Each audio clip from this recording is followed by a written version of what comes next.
Hello, everybody, and welcome to episode 63 of the Hunger for the Hustle podcast, the podcast where we pull back that what's seen as a glamorous curtain into the world of business and entrepreneurship.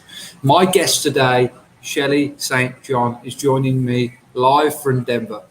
She believes that storytelling is at the heart of everything we do, and with over 700 badass public speaking appearances, she certainly knows a thing or two about storytelling. Founder of Shelley St. John Inspires and Auction Divas, an entrepreneur for over 20 years, an auctioneer for over 14 years, has raised over $125 million for charity. I cannot wait to dive into it with you today, Shelley, and discuss what drives your evident hunger for the hustle. Oh my gosh, thank you so much for the invitation. I'm so grateful to be here. I have to make one clarification though. 700 events as auctioneers, speakers, and MCs. So we've done it all and we just put it into one round number. But definitely we've been on stage for years. Yeah, it still counts. You're still at the forefront of making things happen. That's right. And I imagine you're still the voice behind making a lot of those things happen. Yes, absolutely. Right? Once an entrepreneur, you get the bug and you're always an entrepreneur. Yeah, I've not met anyone else. I've not met anyone that's gone back to employment after an entrepreneur. I'd say there probably is some people, but I've not met it. I always laugh during downtimes because as an entrepreneur, it's kind of like love. It goes like this throughout life and throughout the business, right? And I always laugh in those times that are a little bit leaner than others, thinking, wouldn't it be romantic to go get a job? To sit down at a desk and to have a paid vacation, to have sick days, right? And to not have to be in control every moment of every day. And then I bust out laughing and go, I have ruined myself for all other employers, right? So you're exactly right. You get the bug and that's who you are. I feel you there completely and wholly. And let's wind back to the start of your journey. Was there a time where you were employed and then you went to entrepreneur? Was there an aha moment, or how did the journey kind of go for you? Well, it goes way back before even my first job. And yes, I was in the corporate world for many years. But I am the daughter, the third child of a very successful female auctioneer entrepreneur who began her entrepreneurial journey in the late 60s. And so I learned from her early on how to interview for a job, how to dress, how to speak, how to answer phones, because I helped her at her office for many, many years when I was real young and all the way through high school. So, I had it in my bones. But as most entrepreneurs do, they go off into the world and they learn from the corporate experiences that they have. I was in the hotel business and hospitality, in marketing and public relations.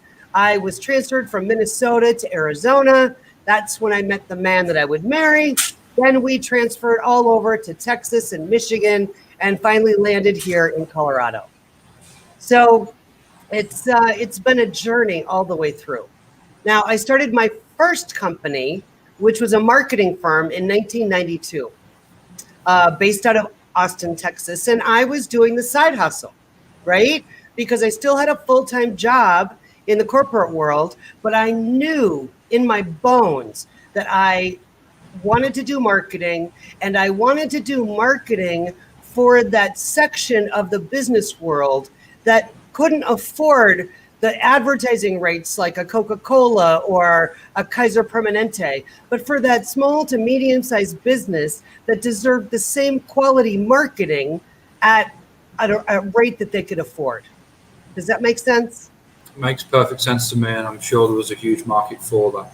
Absolutely. And I love watching all of the young designers and marketers come on the market, and they're really doing a bang-up job right now. So I'm so proud of the way that business has just evolved and changed over the years. And tell me, how did you go from there to, you have the charity Auction Divas, and how did that come about? How did that start? You've been doing that for 14 years now. So it's a long story, but I'm going to make it short and sweet. So in 2005, I had a life change. I got divorced after 15 years, no kids. My marketing company was going gangbusters.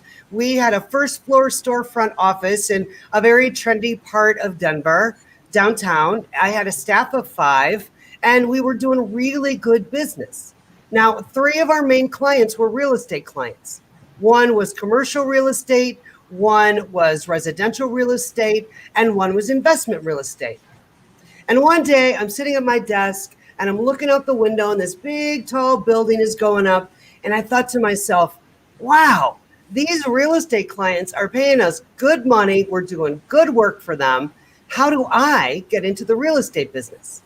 Mm-hmm. So fast forward a couple of weeks later, I'm at home on a Saturday. I'm flipping channels, and I land on a Discovery Channel segment about a husband and wife team that decided to go to auction school to sell real estate at auction. And it was really quite funny because there was not a hesitation in my mind. I just blurted out, well, I could do that. And the rest is history. And there you are. And I don't know, they do it a bit differently here. I'm not sure how they do it in the States, but in Australia, they actually auction the house in the street outside of the property. Oh, in yeah. the middle of the street. Is that what they do in America? Well, it really depends on the company and the property, right? Okay. Sometimes it's in a hotel ballroom. Sometimes it's in the house itself. Sometimes it's on the street. So everything is different. And it's really funny too. So I spent about 8 months doing real estate auction in 2008, which I don't know about Australia, but in the US, that was the major real estate downturn of our modern time, right? And all the big foreclosure auctions came through town, and people were losing their shirts, their marriages, their livelihood, their families, because real estate was so depressed. Well, it got me depressed too. So I got asked to do my first charity auction the summer of 2008. And it was a disaster on a multitude of levels. But the very next day after that event, I decided that was the only kind of auction I ever wanted to do. And I formed the Auction Divas that very day. Fantastic. That's awesome. I love the way that you, in a time of strife and struggle there, and something didn't go right for you. What made you decide that was the only auction you wanted to do going forward? I had spent years in my marketing company working with nonprofits and also volunteering. And volunteering changes you. It changes you on a core level. And people, I think, who are not current volunteers, they really don't have the scope of how their life will change. Because when you go to a homeless shelter and help people, when you go to a food bank and you pass out food, when you in the States go deliver meals to elderly through a program like Meals on Wheels, you really begin to understand how grateful you are as a human to live the life that you live. Because every one of us, no matter our educational background, our socioeconomic status, each and every one of us who walk this earth are going to need help at some point in our lives, right? Yeah. I mean, it could be that baby that needs a heart transplant before they're 1. It could be the kid that needs help with reading like it was me in 3rd grade, right? It could be that help with that aging parent that lives just too far away. So when you volunteer, when you decide to give back, when you decide to give to charity, it opens your heart in a way that you never could imagine. So if any of your viewers are considering a volunteer position or want to do something to expand their lives and to help others, beginning as a volunteer is so powerful. I guarantee it'll change someone's life. Yeah, I couldn't agree with you more. I really compound that last point that you've just said.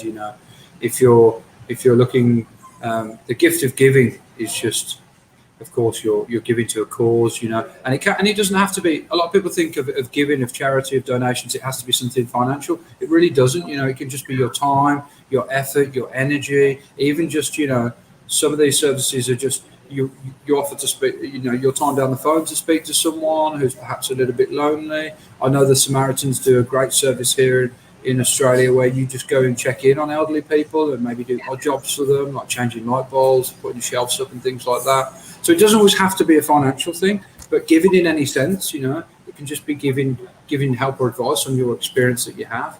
That's exactly right. If you're an animal lover and you've got some extra blankets, extra towels, go take them to an animal shelter. They're always looking for something like that, right?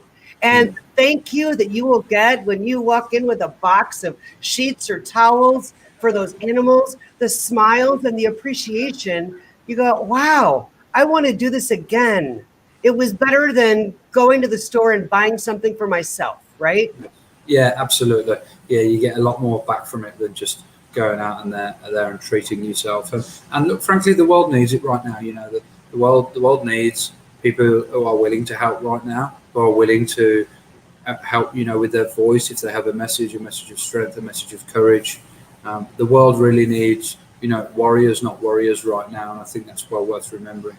Yeah, I think you're exactly right. Here in the U.S., we are getting ready for one of our major holidays on Thursday, which is Thanksgiving. Mm-hmm. And traditionally on Thanksgiving, you drive, you fly, you congregate, you have a big meal over a large table with a lot of people, and it's a time to really be together with friends and family. But because of COVID and how rampant it is in the U.S. right now, our leaders are telling everyone to stay home and not to have the big gatherings. And that is an issue, but there are so many families that need dinner. They need food. They have food insecurity, and that trickles all the way down to their kids. And we really need to pay attention to those families and help them whenever possible, because the last thing any child needs in this world is to be worried about food. Yes, I agree. It's one thing there's a complete abundance of in many parts of the world, and it just needs to be shared in the right way, And if I was even quite amazed to see, we were talking off camera before we came on here about the situation with COVID, and you were asking me what it's like here in Melbourne, Australia, where I am, and it's really a very different situation here to places like the UK and America certainly. I think, and look, I'm not too down because I don't watch the news every day, but I'm sure we're coming up to 3 weeks here with no cases in Victoria, which after a hard lockdown, 3 to 4 month lockdown, which really was quite hard and strict, we managed to get there and get to that point. But it's a whole different thing here to what's going on in other places because of the population density, because there's just less people. But it's still affecting people in the same way, of course, as it is other people all around the world. People are losing their jobs, people have lost family members, perhaps family members that were supporting that family.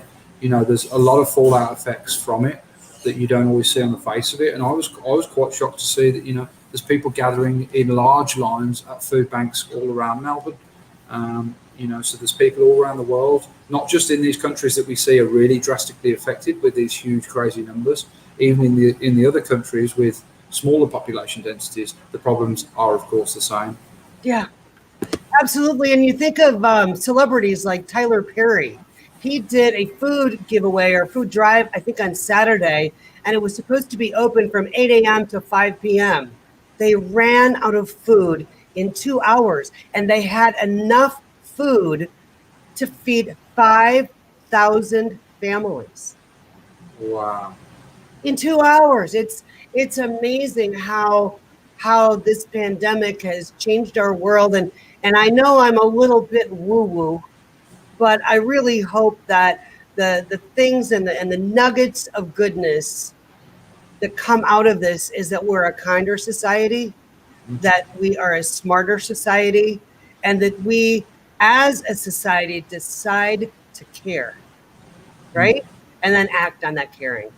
Yeah, I couldn't agree with you more. I think there's a lot going to come out of it, a lot with regard to people's awareness of self and awareness of the people around them, particularly a time that we've had to get quiet, to go within and really have that time to realize that a lot of these people, quite frankly, we've been away from. Maybe that's a good, maybe some of being away from some of them is a good thing for us. You know, it's, and how many of the people that we've been away from do we need to connect with again? Right. A lot of people will be asking themselves. That's a hard question though, right? Well, question to ask and answer. I think it depends how you look at it. It's an easy question for me to ask and answer myself. Right. I'm aware that I might not like the answers, but being true to myself and knowing that listening to my intuition. Right. Let me tell you, Shelley, that's one thing I've massively improved on this year because I've had more time to listen to it, and then take faith on it and go forth with it and believe in it. Yeah. And then it rarely serves you wrong, your intuition. Absolutely, your intuition, your gut, and whatever faith you have. This year to me has been a year of the divine, because I see a higher power at work in my life so often when I'm quiet and when I can stop and listen, right? And some people, their divine is in their heart. Some people it's God. Some people it's multiple gods, right? It doesn't matter who or what you believe in. But if you're quiet and you listen, you'll get those messages. Yes. Yeah, I truly believe that. And I mean, you'll perhaps know as a speaker, and this plays out for life itself, that a mentor of mine, Mr. Les Brown, once said to me when he was teaching me speaking, he said, you know, a speech is really a two-way conversation between you and the audience, and it's about listening to the listening. And I really took some value from that, and it took a while to sink in for me.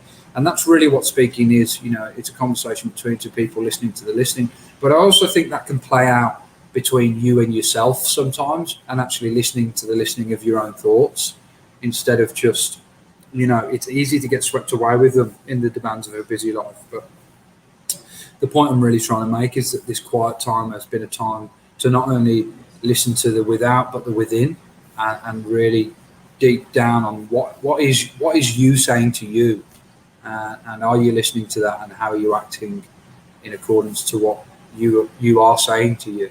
I hope that makes sense. It does make sense. And you talk about knowing your audience, right? Years ago, one of my first keynotes back in 2017, the line that I delivered, which I still hear the music, I see the audience of when I first delivered that line, is still so ingrained in my head. And so it goes, whether your audience is 1 or 100,000, you're selling a product, a service, raising money, or just trying to change someone's opinion. Understanding your audience on a core level will help you identify why each person is in front of you, why they care about what you're talking about, but more importantly, why they don't. Once you understand that, you can craft and deliver the messages that inspire the action that you want your audience to take. Right? So I still remember when I delivered that, and I still get chills every time I recite that, because to me, it's always been true. Yeah. And I bet when you recite it, does it take you back to that moment when you first delivered it? It does. I was at a theater in Manhattan, and it's funny, just recently I saw a movie, and there was someone performing on that same stage, and I'm like, oh, I was on the stage. Oh, yeah. Yeah, fantastic. It's uncanny how just the sight, sound, smell, or recital of some words can take you back to a place like that in an instant. Oh, absolutely. But that's our memories, right? When we're Yes. lucky enough to have those memories. Yeah, for sure. Now, let's talking about triumphs and challenges. You know, I'd love for you to share in that couple of decades you've had there in business, some big challenges that you've had and how you overcame them. I always find there's a lot of value in overcoming challenges. Well, I want to answer that a couple of different ways, because one of the questions that you asked me earlier was, what was one of my favorite business books? And in talking about that business book, will answer that question. So one of my favorite books, and it's an older read, it's called The E-Myth. And it talks about solopreneurs and young entrepreneurs and the challenges that they face. But it really puts those entrepreneurs into three different categories: the entrepreneur, the visionary, the manager, and the technician. And when you're a solopreneur doing starting a side hustle or going all in and starting the business, trying to balance all of those is one of the most difficult, because you're a visionary and you want to do this and you want to do that and you want to plan this and plan that. Oh my gosh. And then you're the manager, because you now have to manage booking all the business and doing the contracts and making sure there's enough business to underwrite the project. And then you've got to be the technician because you've got to work it. So I think if there was one big challenge throughout my entire career as an entrepreneur, it would have been to make the time and the budget for help early on, because we can't do it alone. No, you're right. We certainly can't, but you do try to. Oh, absolutely. You try to. Yeah. Yeah, that's a good point. Yeah, like realizing the fact early on that you're going to need the help and that actually you're going to grow quicker if you get it, but then being able to afford it is the part that's probably a bit of the challenge at the start, isn't it? And that's the reason why solopreneurs, business, startups have to wear all those hats at the start and have to do all the things right. But I think you're right. If you can put a little bit of money aside for marketing, put a little bit of money aside for mentoring, put a little bit of money aside, to have someone do your accounts. The quicker, the sooner and quicker you can do those things and delegate them out to people who do them, full time professionally, the quicker you're going to be able to spend your time and focus on other things, and that's just going to mean more growth for your business. Absolutely. And that all comes down to what you're good at. I've used the same bookkeeper for, I think, 15 years, because there's one thing I'm not good at, and that's making widgets, right? And that's entering little numbers and little receipts. Yes, I can add. Yes, I can do math, but it's not where I excel. I don't get excited about it, but there are people out there that do, and those are the people in my corner, because I know that my time is better suited doing other things. Yeah, I couldn't agree with that more. And bookkeeping, I tell you, something I've had to do these past few days after being several months behind, putting it kindly. It's not something I enjoy, but it's just something. It's got to be done. It's essential. But if you can find someone that actually enjoys doing it, please take care of it. Take more money. And that's just an example. It could be sales. It could be web design. It could be, depending on what your business is, it could be a lot of things. But realizing what you're really good at and making sure that you can focus on that.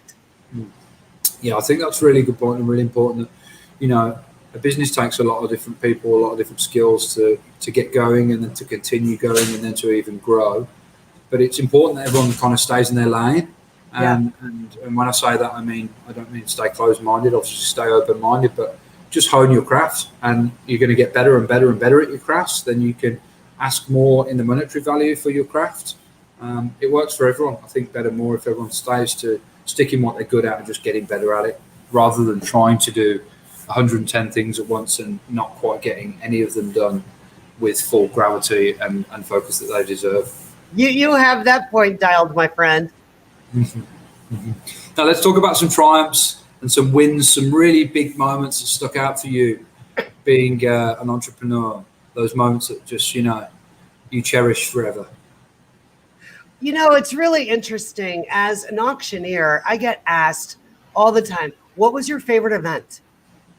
And I really have a hard time conjuring up what was my favorite event, because is it tied to the number of people? Is it tied to the money that we raised?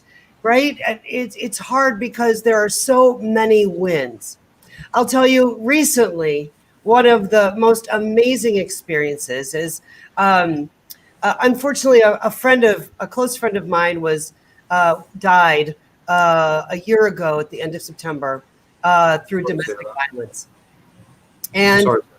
thank you. And it was really hard for our circle of friends. And the trial was finally in July, and the gentleman was let scot-free. He got off on everything. And that was what it was. And we had to accept that. But one of the friends in this group decided she was going to do something about it. And she decided to do a little fundraiser. And this was at the end of September. And we found a charity that could accept the donations who work in domestic violence. And we had a little tiny event, 30 people outdoors at a winery outside in downtown Denver. And 30 people is not very many people at all. And all of us, from the charity to my friend that we planned this with, we all thought if we could make $4,000 or $5,000, this would be huge and a great way to honor our friend's memory, right? We raised over $18,000 with 30 people. I mean, there were probably only 7 bidders in the room. To me, that was a huge success personally, right? I mean, in many events, a big success for me is to raise $300,000, or to know that the audience is so happy, or the group is so happy, or we funded such a major project. So to me, the success in doing what I do is to be able to get out of bed every day and know that I get to make the difference in tens of thousands of people's lives every year. Yeah, no, that's fantastic, and thanks for sharing that story with us. I really am sorry for your loss. It's a terrible thing to have to go through, but it's you know, you touched on. I really went with you there as you told the story. You are a great storyteller, and I always gauge a great storyteller in my mind is someone who creates a visual image of what they're describing, and it flicks up very vividly in my mind as they're describing it. And for a second there, when you talked about being at big events and raising $200,000 or $300,000 per event, which is just huge, really. The excitement in what you're doing as you're actually delivering that auction, and the fast pace of it, and you know, it's quite a lot of shouting and hollering. It must just be so thoroughly exciting. Such a fun thing to be a part of. Well, it really is. I have to say, I feel like being an auctioneer was the job that I was looking for all of my life. I just didn't realize that it existed, right? And once I step on that stage, whether it's a concrete platform, a street, a hay bale, or a stage in a ballroom, it is magical for me to see everyone and to lead them down the path, right? Because it's sharing the story with them. It's why is supporting that organization important? Why is feeding kids or curing cancer or helping animals at risk of euthanasia? Why is that important? And imparting that story so that people are motivated to action, right? Because true influence is when you inspire someone to feel with their heart. And once they feel with their heart, then to think with their head, because they're validating what they feel. And together, that culminates in action, right? So as an auctioneer raising money for charity, that's my job, to make them feel, to help them validate, and then for them to take action. Did you, and it's interesting how you kind of tapped into a little bit there, the psyche behind it, and you know, the psyche you have to get behind as being the auctioneer, and I'm sure that involves a lot of listening to the listening within the room and getting a feel for the room, and as you said, you know, it could be a barn dance, it could be a big event which we haven't seen for a while at, you know, a hotel or a conference hall. Did you know, and you said that, you know, you love being on the stage, you love being in front of people, you know, bringing people together, something I really love doing as well. Did you always know that you wanted to be on a stage before you were on there, but you just weren't kind of sure how that played out and how it really looked? Well, I actually started my life on stage. I was a runway model back in the early 80s. And I actually was also a Playboy bunny. I wore an orange costume, I served cocktails, and I taught people how to play backgammon. So I started out that way, and I loved being a runway model. I did. It was amazing to me to walk down that runway and connect with people while you were making the turns and looking at everyone and having them, responding to what I was wearing, to the smile on my face, right? And to that whole thing. So I kind of started out that way. Mm, mm. Yeah, that's cool. And then it kind of just played out from there and on from there. I'd imagine that's a super powerful experience for a woman to have, being a runway model, or a catwalk model. Sometimes it's called. It's just like, yeah, I mean, you couldn't be more center stage. The whole room is focused on you. I'd imagine it's a super cool, powerful experience. It really was. And it's not like in high school I had any designs of doing that. In fact, high school and I were like oil and water. And I graduated a couple of years early, and my mother chose this finishing school for me. It was a modeling school. It was an interior design school, so I could learn a trade, which I never worked in, and retail merchandising, but also for my own self-confidence, right? So I went to this school about 2 hours away from my hometown, and I just blossomed. It helped me gain confidence. It helped me figure out how to communicate with people, right? So there was a lot of underlying support that doing that job gave me. That's fantastic. And so you didn't have much self-confidence before that, or you just grew massively? I was kind of an ugly duckling in high school. I was tall, skinny, tiny little blue eyes, long red hair. I was an anomaly, right? So I was just kind of a loner and out there, and I needed something to begin. I needed something that I could get behind, and my wonderful mother chose it, and it worked very, very well. Yeah, it sure did. Because I mean, you certainly exuberate confidence today in everything that you do. You couldn't do a lot of the things that you do without a large amount of self-confidence. I think it's something that, again, you have to work on. It can be wavering when things happen to you, particularly things of big impact. You do sometimes need to build it back up. But of course, being in a public forum, a public place, where you're speaking, and perhaps being a host or an auctioneer as you are, that inherently is going to definitely keep that confidence pretty high. Well, you have to be comfortable with yourself and know that you are perfect in your imperfectness. Because wherever you go, whatever you do, the haters are going to hate and the lovers are going to love, right? And so it's really getting comfortable with knowing that some people just aren't going to like you. And some people are going to love you. And that's okay. Because in any business, anything that you do, any group of friendships, right? There are people that you really connect with and people that are just there. Does that make sense? Yeah, it does make sense. Yeah. They're either helping you on the way or they're in the way. My mother used to say, lead, follow, or get the hell out of the way.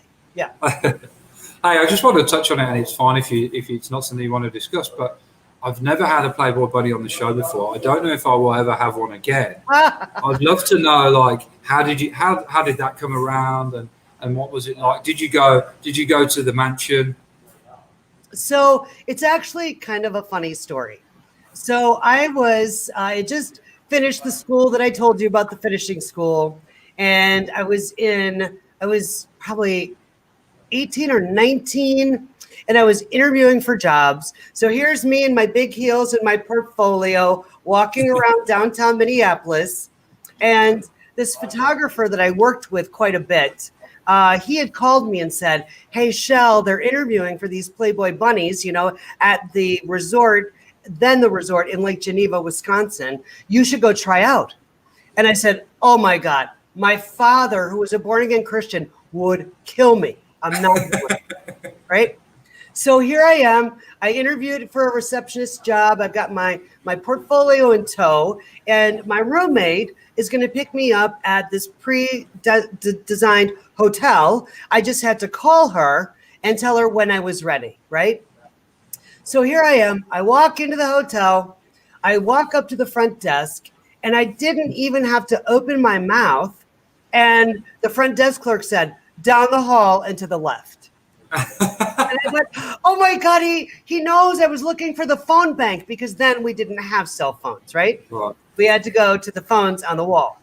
And so I'm walking down with my little portfolio, and I see these Playboy bunnies in black costumes walking past me. I'm like, oh, this must be the day for those interviews.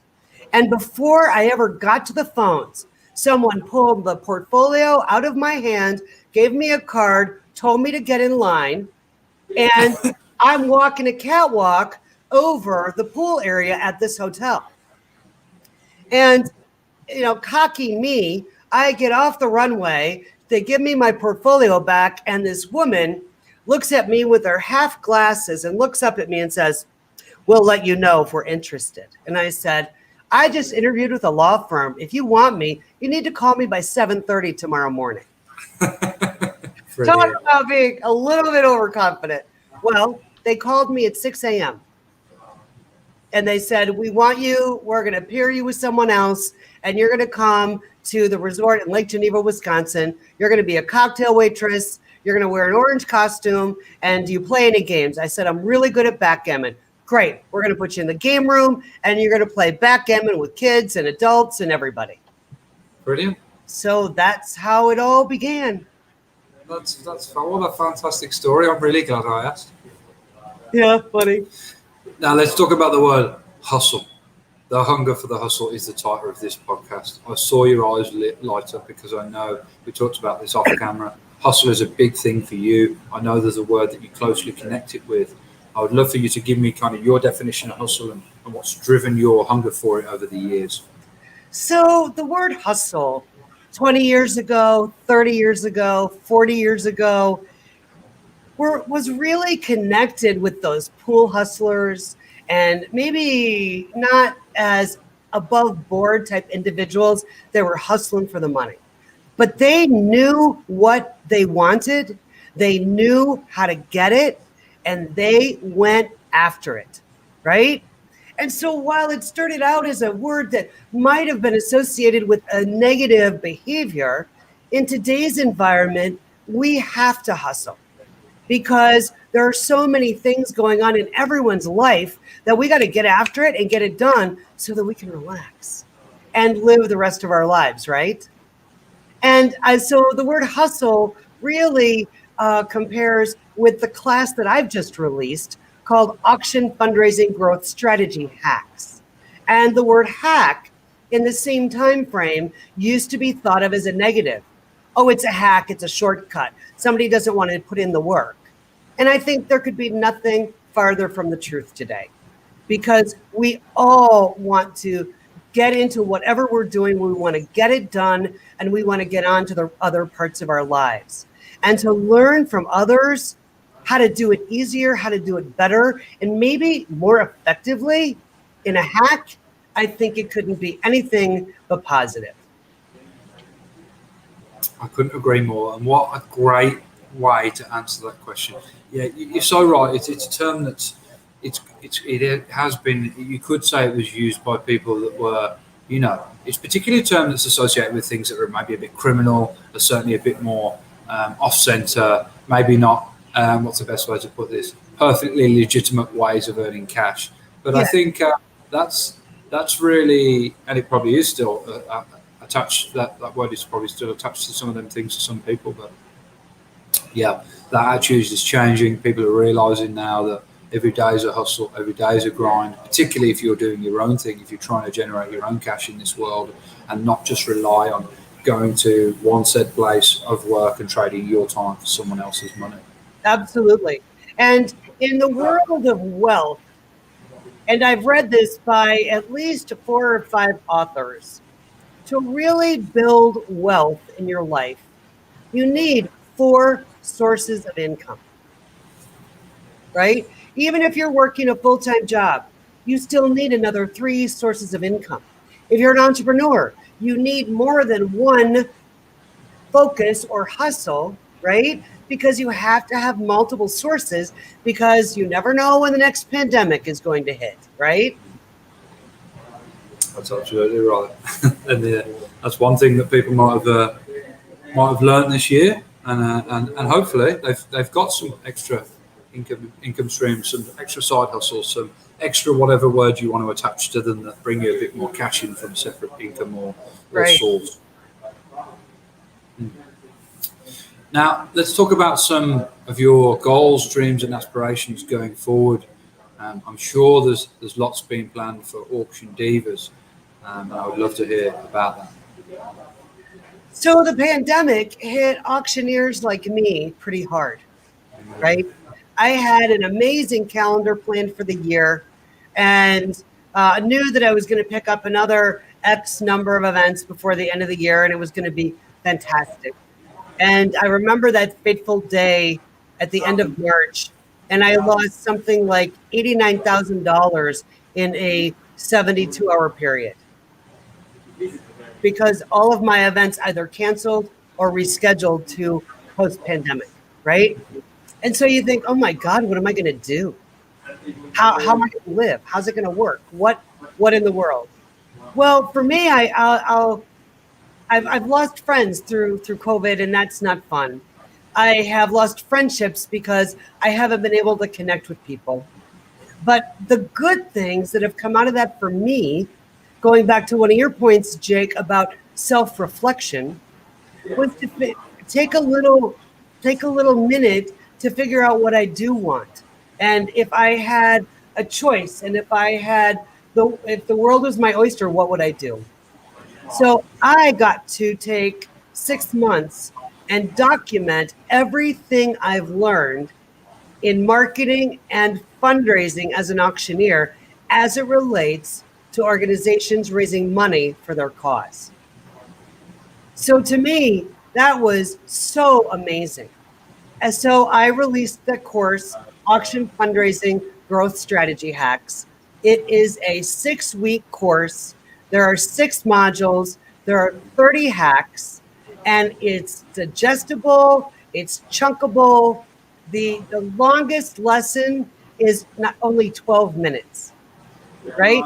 It's not something you need to pour over for hours and hours and hours. Now, clearly, there's homework that takes a little bit more time, but I wanted to create this class so that elementary schools, preschools, small to mid-sized nonprofits could actually create a strategic event plan where they were laid out with everything that they could think of to create a plan for their specific audience. And so that's the first of many classes. In 2021, we're releasing 4 more classes, how to automate your donor communications based on donor response, how to book your donor base solid, and how to fill your events using product launch strategies. So I will always love being a live auctioneer. There are many auctioneers that made the switch to doing virtual events. And I've done a few, and I'll do a few in the first half of 2021 for some really good clients. But I love the live part of it. So between training and the live events that I do, that's really our future. Yeah. I think it's going forward. It's going to be an amalgamation of the two in a lot of respects, but you just can't be being in a room full of lots of people, lots of energy flying around. Yeah. You know, lots of love, lots of humor, lots of just a whole lot more energy. Of course, live events are what we've been having to do recently. You know, Right. And they've been a good substitute, though. Just not quite the real thing, are they? That's right. That's exactly right. Yeah, you can never beat the real thing. Now, as we get towards the end of the episode here, I usually like to wrap this up, and I ask for 3 hot tips and a book recommendation for anyone wanted to start their own small business. But I know you have 3 tactics that you believe are the driver behind any business. And I was wondering if, as we could perhaps wrap the show up with those. Absolutely. So the first is truly knowing your audience, their likes, their values, and their dislikes. Most organizations and most early or younger entrepreneurs, they like to make their audience so broad that it's hard for them to really define who they are. So I suggest that you really tighten up who that audience is and who they are, what they value, what their generation and their communication style is like, so that you can speak directly to that tight little niche audience and then let it expand from there. Make sure that in the beginning you craft your story, not just tell your story and not just tell it off the cuff, but do the hard work of writing your story and editing your story, making sure that you pull in all of the research, all of the other stories from other people, other clients, media outlets, and really tell that story in a way that inspires someone to feel, validates their thought, and then creates action.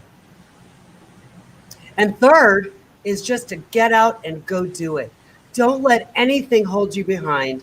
You are perfect in all of your imperfectness, and everyone should always know that.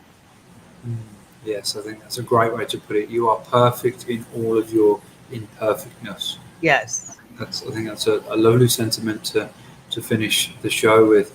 It's been so nice to have you on, Shelley. Thanks for spending your time and energy with me today. Would you just like to tell the folks where they can find you if they want to connect with you? Absolutely. They can log on to my website, which is the auction, AUCTION, divas, DIVAS.com, or they can go to our Facebook page, which is www.facebook.com/theauctiondivas. Wonderful. And I've popped those in the comments for anyone that's watching along later. Thanks for joining me, Shelley, and thanks for watching, guys. If you've been wherever you've been watching in the world from, whatever you've been watching on, if you've enjoyed the episode, please like, share, and pass it on to anyone else that you think might get some value from the episode. Shelley, thanks so much for joining me. Enjoy the rest of your evening. Thank you. You have a great day, and let's connect on some of our other venues. Yes, absolutely. I'm sure we will. So grateful for you. Have a great night. You too. Take care.